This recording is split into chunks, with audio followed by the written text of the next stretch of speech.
war hadda naga soo gaaray magaalada Kismaayo ee xarunta gobolka Jubbada Hoose waxa uu sheegayaa in ciidamadii Kenya inta badan magaalada ay baneeyeen.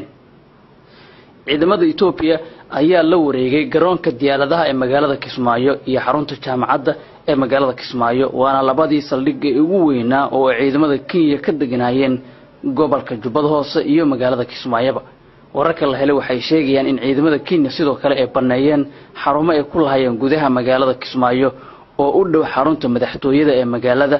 waxay sidoo kale wararka aan helnay ay xaqiijinayaan in Kenyaanku ay sheegeen inay ka baxayaan gobolka Jubbada Hoose oo dhan.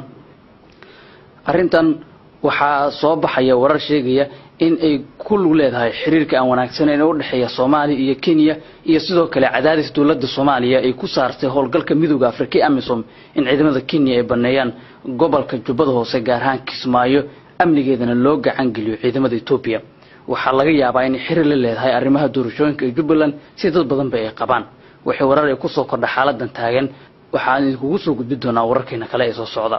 fadlan haddii aad nagu cusubtaa subscribe kadibna ku dhufo calaamada gambaleelka si aad u heshid xog walba oo aan halkan soo dhigno.